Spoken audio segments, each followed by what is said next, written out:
Hello, my name's Ben. Do you mind if I examine you? No. Consider the patient's nutritional state. Record their height, weight, waist circumference and calculate the BMI. Your hands, please. Look for nail signs such as leukonychia or koilonychia. Turn them over for me.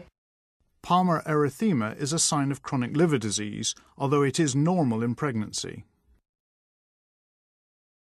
Look for finger clubbing, which can be due to chronic liver disease, inflammatory bowel disease or malabsorption. Could you place your arms up in front of you and cock your wrists back, please? Asterixis is a coarse flapping tremor seen in liver failure. It may also be seen in cardiac, renal and respiratory failure with CO2 retention. Look for needle tracks, tattoos and paucity of axillary hair. More than 5 spider nevi in the distribution of the superior vena cava is a sign of chronic liver disease, although again this can be normal in pregnancy. Remember to include the upper back. You'll need more exposure than is demonstrated here. Palpate for cervical node enlargement, which may be present in lymphoma or metastatic disease. Bilateral parotid swelling can be a feature of chronic alcohol abuse. Bring your legs back up.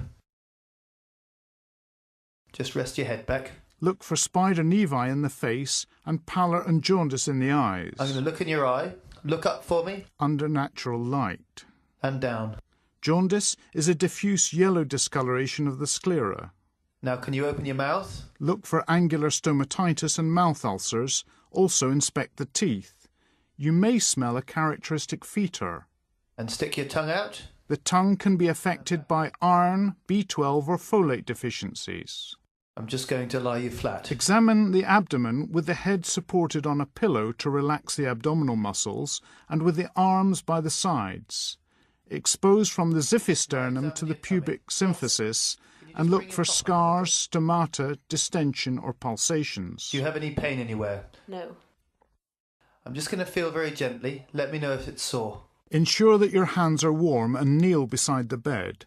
Use your right hand, keeping it flat in contact with the abdominal wall, and avoid using your fingertips. Watch the patient's face throughout the examination for any sign of discomfort. I'm now going to feel deeper. Again, let me know if it's sore. Feel each region of the abdomen in turn with superficial palpation, then repeat with deeper palpation. If the patient reports a site of tenderness, begin distant from this and work towards it. In addition to feeling for tenderness and masses, assess the muscle tone. Now can you take some deep breaths in and out? Feel for the liver edge as it descends during inspiration. Start in the right iliac fossa and work superiorly 1 centimetre at a time. If the liver is palpable, describe its characteristics and the edge. Locate the upper border of the liver by percussing down from the 5th intercostal space in the midclavicular line.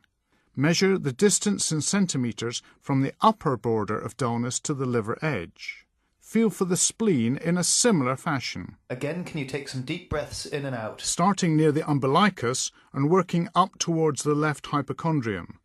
If you don't feel the spleen, explore the length of the costal margin as its position is variable. Can you roll onto your right-hand side, please?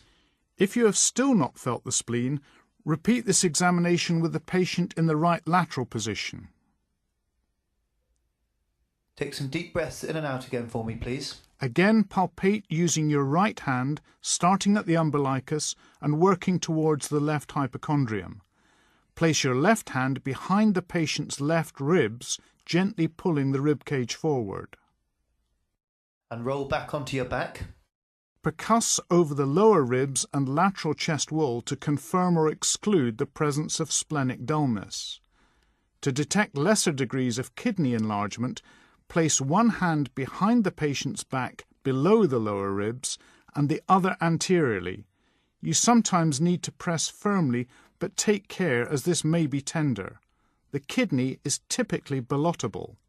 Can I ask you to sit forward, please? With the patient sitting up, you can palpate the renal angles directly, but take care if there is any tenderness. Let me know if it's sore. The renal angle is between the 12th rib and the lumbar vertebrae. Now I'm going to tap your back. Again, let me know if it's sore. If palpation is non-tender, gentle percussion with the closed fist may elicit tenderness. Check for pitting edema over the sacrum by applying pressure for a few seconds and seeing if indentation remains. Can you lie down flat again for me, please? Percuss from superior to inferior in the midline over the abdomen. The point at which resonance changes to dullness marks the top of the bladder. Percuss for ascites by starting in the midline and working laterally towards the flanks. With ascites, there will be dullness laterally. Can I get you to roll onto your left-hand side? Turn the patient and wait. A note change from dull to resonant is shifting dullness, indicating ascites. And could you roll back for me? And now can you place your hand down the middle of your tummy? A transmitted fluid thrill is another way to demonstrate gross ascites. The patient's hand prevents transmission of the impulse through their skin. Next, use the stethoscope diaphragm to auscultate for bowel sounds. The gurgling sounds of normal peristalsis are usually present every 5 to 10 seconds, but you need to listen for at least 2 minutes before concluding that they are absent. Listen over the kidneys for the bruit of renal artery stenosis and over the liver, where a bruit may be caused by hepatitis or hepatoma, and over the umbilicus for an arterial bruit that might suggest an atheromatous or aneurysmal aorta. Warn the patient before testing for succussion splash. I'm going to give your tummy a shake. An audible splash more than 4 hours after oral intake indicates delayed gastric emptying due either to gastric outlet obstruction or gastroparesis. Inspect the legs for pyoderma gangrenosum and for ankle edema, which may be due to hypoalbuminemia. Although not demonstrated here, you should also examine the hernial orifices and genitalia. Thank you very much.